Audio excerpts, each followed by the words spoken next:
Hello and welcome to my video blog on grief coaching. I am Luis Doribe and we're going to talk today a very interesting subject, and that would be dark matter and dark energy. You see, when we study the interdimensional reality of mankind, when we study our own immortality and what would that mean, we will come across a scientific topic that is quite fascinating, and that is dark matter and dark energy. You see, let me describe it for you. In the CERN webpage, it says, unlike normal matter, dark matter does not interact with electromagnetic force. This means it does not absorb, reflect, or emit light, making it extremely hard to spot.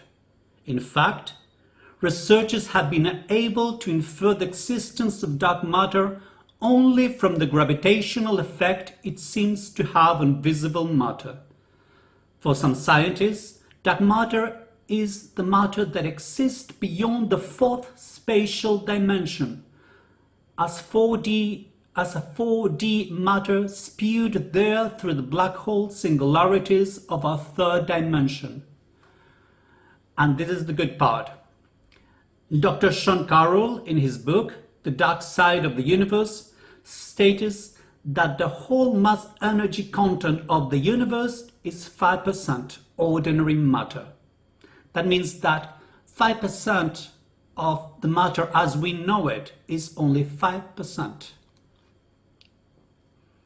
26.8 would be dark matter, and 68.2 a form of energy known as dark energy.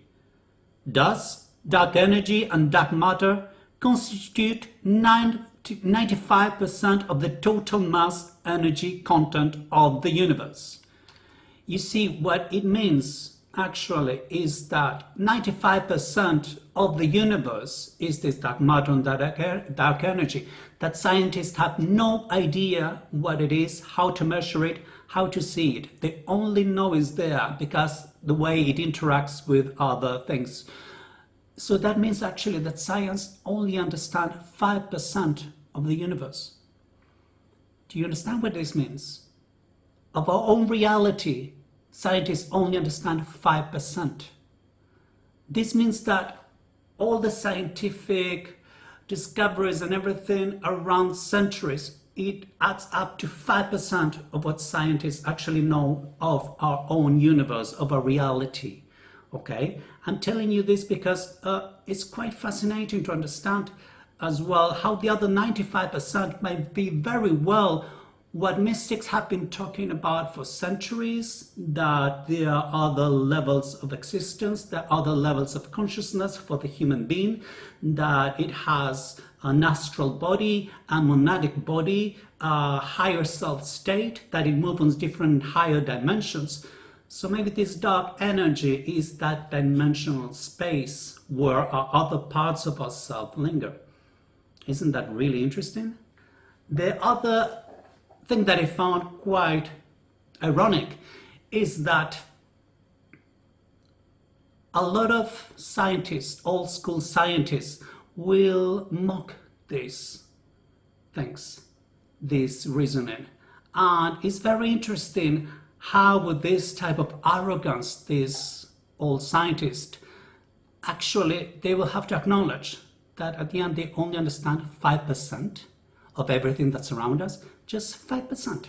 That's all they know, okay? So it's very interesting to see all that arrogance when you understand just 5% of your reality. 95 escapes them, okay? So I think this is quite fascinating starting point to look for different reasonings. Much more, we need to use much more common sense and go beyond and start to really get into this fascinating world of self-discovery. That is my message today. Thank you.